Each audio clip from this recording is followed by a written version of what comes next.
And you are watching Boldsky. तो देखिए, वैसे जो रील्स हैं वो बहुत ही ज्यादा हमारे फ्री टाइम को पास करने का एक बहुत ही अच्छा टॉपिक है, लेकिन क्या आप जानते हैं कि जो यही रील्स हैं ये किसी की अर्निंग का भी सोर्स हो सकता है। पर इस रील में काफी सारे लोग ऐसे हैं जो बहुत ही इन्फ्लुएंसर्स बन गए हैं, जिनको लोग फॉलो करते हैं। और अगर आप भी रील्स वगैरह को स्क्रॉल करते हैं, अपने फ्री टाइम में देखते हैं, तो आप हमारे स्टूडियो में जो मौजूद है शख्सियत, उनको भी बखूबी जानते होंगे। जी हाँ, आज हमारे साथ चिट चैट करने के लिए आई हैं Shweta Srivastava.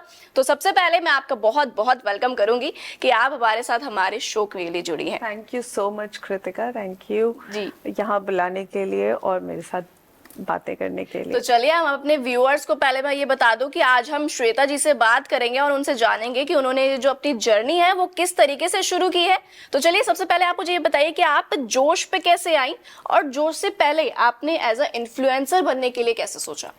So thank you so much Kritika for calling me here and मेरे साथ बात करने के लिए।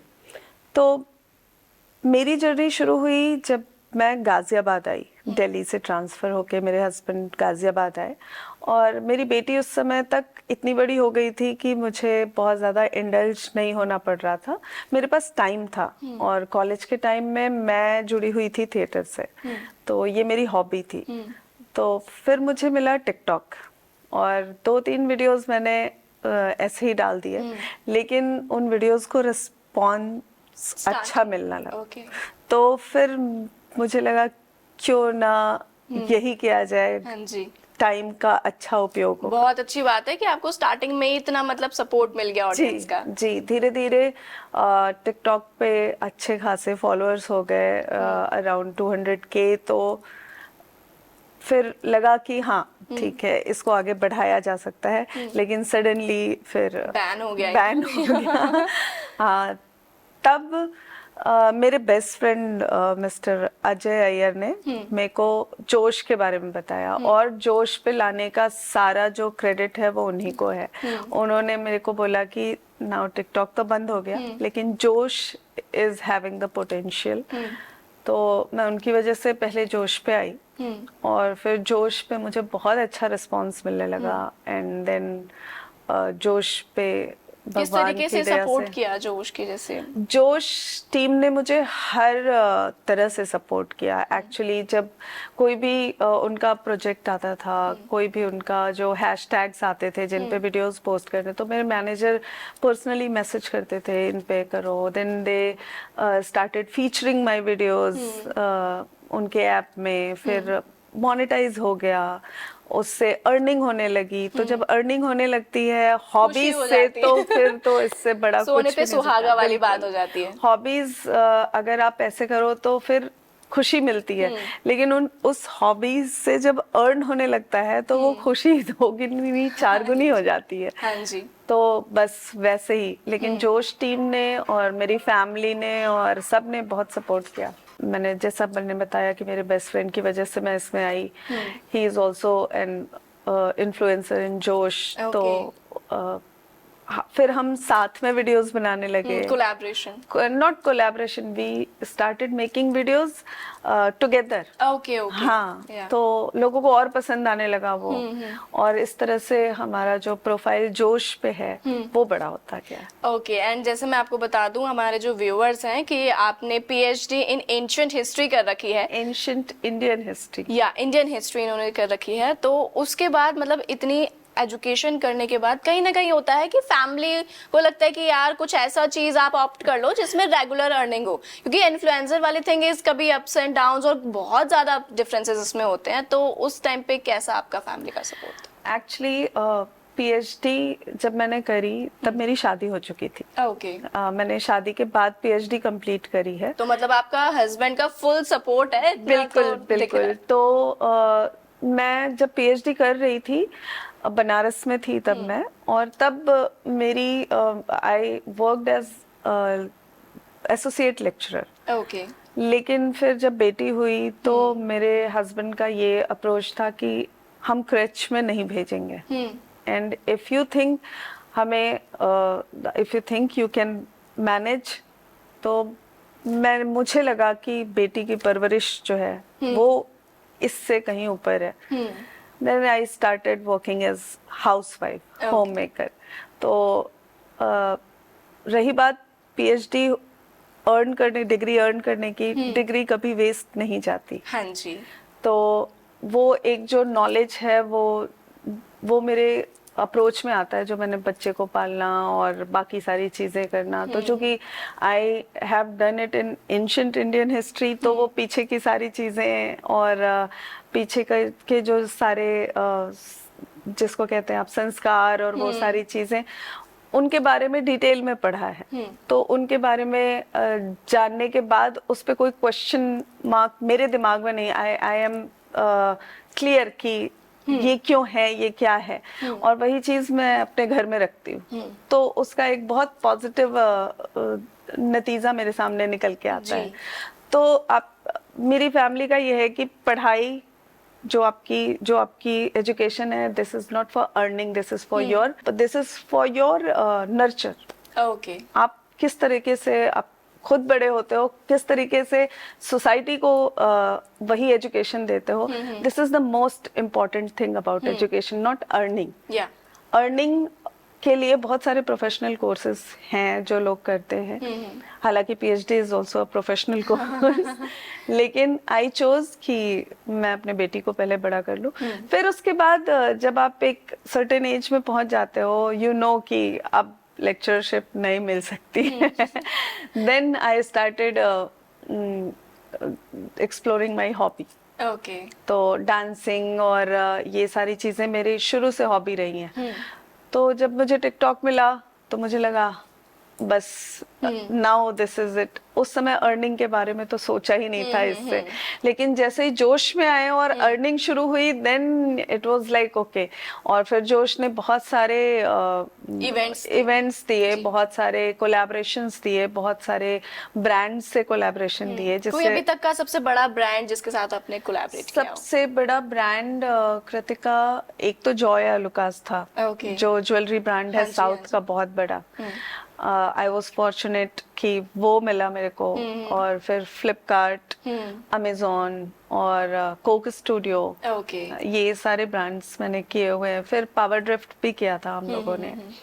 और बड़े इवेंट्स तो मिलते ही रहते हैं जहाँ पे हम आर्टिस्ट से भी कोलैबोरेट करते हैं, लाइक मनन जो सिंगर हैं, हाँ जी, उनके साथ किया. ओके. हाँ. So it will be a very great journey. And एक इन्फ्लुएंसर के लिए कहीं ना कहीं उसकी ऑडियंस भी बहुत मायने रखती है, बिकॉज ऑडियंस ही आपको एक इन्फ्लुएंसर बनाती है. सो कोई ऐसा पॉइंट आया आपकी लाइफ में कि आपकी ऑडियंस ने आपको ट्रोल करना शुरू कर दिया और तब आपने सोचा हो कि नहीं, अब मुझे ये लाइन छोड़नी है? देखिए कृतिका, इस मामले में मैं बहुत फॉर्चुनेट रही हूँ. इसको आप ये भी कह सकते हो कि जैसे होता है ना कि जब आप आगे बढ़ने लगते हो तो आप पीछे की चीजें छोड़ देते हो.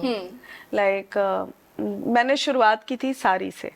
मतलब 2-3 चीजें हैं जो मेरी ऑडियंस मेरे बारे में जानती है कि अगर ये है तो ये होंगी. Like my double bindi, my sari and my jewellery. तो I started with this and I am still on this.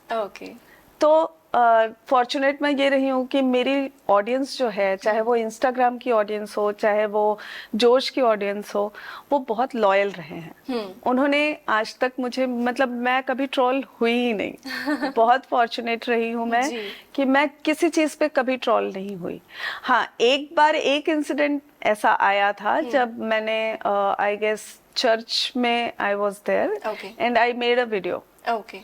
And I posted that video was very clean, but communal चीजें आ गई उसमें, and I took off the video. That's it. बस उसके अलावा I don't think कि कोई भी ऐसा ऐसी सिचुएशन आई हो जिसमें मैं ट्रोल हुई हूँ या मुझे कुछ बोला गया हो खराब.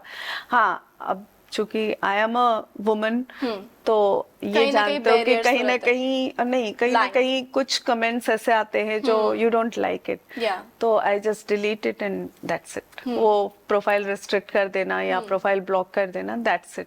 उसके अलावा किसी ने मुझे पर्सनली ट्रोल किया हो या मेरे लिए एक कैंपेन ही चला दी हो वैसा मैंने किसी को मौका नहीं दिया जी, एक्चुअली। ये तो बहुत अच्छी बात है। और जैसा आपने अपनी प्रोफाइल में मेंशन कर रखा है कि आपने केरला, बनारस, दिल्ली ये सब जगह विजिट कर रखी है, तो यहाँ जाने की आपकी क्या जर्नी रही है, क्या रीजन था? देखो, बनारस तो मेरा शहर है जी। मैं वहाँ पैदा हुई, पली बढ़ी और एजुकेशन से लेके शादी तक सब वहीं हुआ है। फिर दिल्ली मुझे हस्बैंड की जॉब की वजह से आना पड़ा। ओके। और दिल्ली 2 साल रहने के बाद उनका ट्रांसफर वापस गाजियाबाद हो गया तो हम गाजियाबाद आ गए। केरल जैसा मैंने अभी मेंशन किया था, मेरे बेस्ट फ्रेंड का नेटिव प्लेस है वो। जी।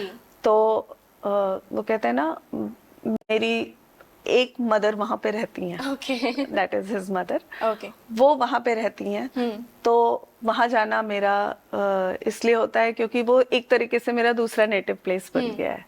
तो Banaras is my native place जहाँ मैं पैदा हुई, Delhi is you can say the work place, and Kerala is my second home. And तो जैसे इतने सारे जो, क्योंकि कई बार क्या होता है कि लैंग्वेज बैरियर्स भी आ जाते हैं, अगर हम केरल और बनारस की बात करें, तो क्या आप उसके अकॉर्डिंग अपनी वीडियोस में कुछ चेंजेस करती हैं?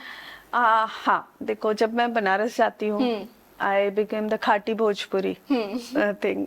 मैं भोजपुरी में भी वीडियोस बनाती हूँ, मैं मस्ती करने लगती हूँ, बट भोजपुरी में वही गाने चूज करती हूँ जो मुझे पता है कि हाँ ये वल्गर नहीं है, हाँ जी। ये फूहड़ नहीं है, या इसका कोई डबल मीनिंग नहीं है। मतलब चूंकि भोजपुरी मेरी नेटिव लैंग्वेज है, मुझे पता है कि उसकी मीनिंग क्या है, तो मैं पुराने गाने उठाती हूँ, मस्ती वाले ही उठाती हूँ, लेकिन इन अ लिमिट।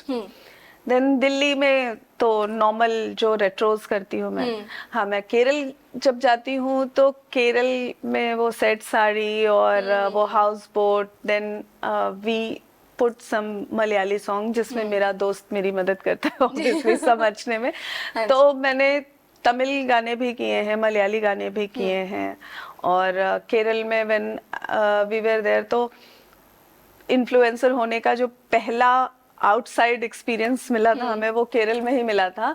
जब हम हाउस बोट पे जाने वाले थे, तो then that guy was like, अरे आप तो वो देखा देखा लग रहा है। हाँ, देखा देखा लग रहा है।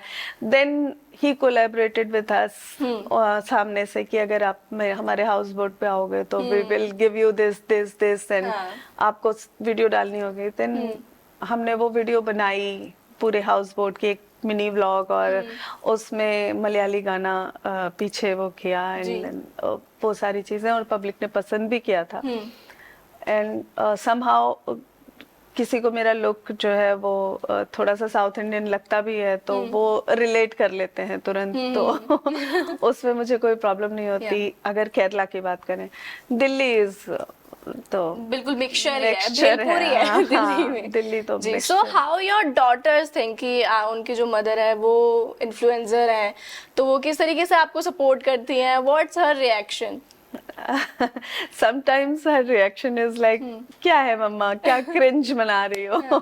and sometimes she is very supportive। जब मुझे वीडियो बनाने के लिए हवा की जरूरत होती है तो she is like holding the dryer and all। और कभी कभी जब मन करता है उसका, जब मैं बहुत फोर्स कर देती हूँ, बेटा मेरे साथ आ जा एक वीडियो में, तो she is like okay fine. हाँ, लेकिन वो खुश हो जाती है जब बाहर लोग पहचानते हैं, या बाहर लोग कभी ग्रीट कर देते हैं, तो वो खुश हो जाती है। एंड अपने दोस्तों के बीच में शी इज वेरी प्राउड कि मेरी मम्मा इन्फ्लुएंसर है, and she is big in on Instagram और ये सारी चीजें। क्योंकि आजकल के मेरी बेटी 13 साल की है, तो ऑब्वियसली उनका इंस्टाग्राम अकाउंट है, और वो अपने दोस्तों के बीच में उसको शो ऑफ करती रहती है कि मेरी माई मम्मा इज बिग, और ये सारी चीजें। तो कोई अभी तक ऐसा कुछ हुआ हो आपके डॉटर के साथ में, कोई ऐसा इंसिडेंट जो आपको याद हो कि बिल्कुल ही फनीएस्ट मोमेंट हो गया while recording the video and all that? हाँ, वो एक्चुअली हम अपने पेट के साथ वो वीडियो बना रहे थे। तो she has to throw my cat in my lap. Okay. और उसने वो बिल्ली जो है वो मेरी गोद की जगह जमीन पे फेंक दी and she started laughing like, मतलब उसको रोकना मुश्किल हो गया था, वो इतना हंस रही थी। और वी रिकॉर्डेड दैट वीडियो। तो हमारे ऐसे ब्लूपर ना बहुत सारे हैं जिसमें हम हंसते हुए, जब वो मैं उसको बोलती हूँ कि मेरे वीडियोस में आ जाओ। इवन मेरे दोस्त के साथ वो बहुत सारे, उस बचपन में उसने बहुत सारे वीडियोस उसके साथ बनाए, लेकिन अब वो बड़ी हो गई है तो शी डजंट वांट कि मैं बहुत ज्यादा वीडियो में आऊं। तो वो फनी मोमेंट्स तो हमारे चलते रहते हैं। जब वो ड्रायर पकड़ के कभी ड्रायर जो है वो स्क्रीन में आ गया तो वो हंसने लगती है। तो शी इंजॉयज एक्चुअली। लेकिन कभी कभी वो इतनी स्टबर्न हो जाती है कि बेटा ये हेल्प कर दो, यार मम्मा तुम अपना बना लो वैसा। तो लेकिन overall she is very supportive. Okay, so at last मैं आपसे एक ये लास्ट क्वेश्चन पूछूंगी कि जो दूसरे इन्फ्लुएंसर्स हैं या कोई भी अगर जोश ज्वाइन करना चाहता है तो व्हाट्स द रीजन बिहाइंड कि उनको जोश क्यों ज्वाइन करना चाहिए? कृतिका, सबसे बड़ी बात कि जोश में, जोश इज हैविंग ईयर्स। लाइक आप अगर दूसरे प्लेटफॉर्म पे जाओ तो अगर कोई प्रॉब्लम आती है ना तो किसको अप्रोच करें, यू नेवर नो। लेकिन जोश में आपका एक अलग जो मैनेजर होता है वो पर्सनली आपको हैंडल करता है। मतलब obviously the manager is having so much influencers under him और हर, लेकिन वो पर्सनली एक एक बंदे को हैंडल करता है। अगर आपके पास कोई भी प्रॉब्लम है और अगर आपने उनको फोन कर दिया, they will handle that. This is the best part of Josh. साथ में वो monetisation and collaboration with brands, वो तो चेरी ऑन द केक है। तो जोश मेरे ख्याल से is the best of all. अभी तक के जितने एप्स, मैंने सब पे थोड़ा थोड़ा ट्राई किया है, बट जो अभी मेरे 2 एक्टिव अकाउंट्स हैं वो जोश है और इंस्टाग्राम है। That is okay. And lastly आप हमारे यूथ को कुछ अपनी जो भाषा है वो उसमें कुछ एक मैसेज दे दीजिए जरा। यू मीन टू से भोजपुरी? या भोजपुरी। तो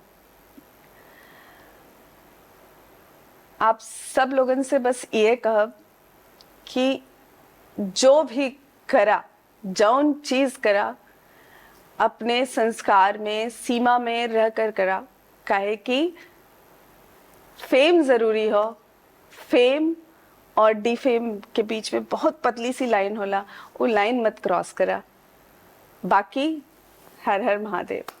चलिए, थैंक यू सो मच। उम्मीद है कि आप व्यूअर्स को भी हमारे जो सेशन था वो बहुत पसंद आया होगा और भी ऐसी वीडियोस को देखने के लिए आप जुड़ रही है हमारे साथ। नमस्कार।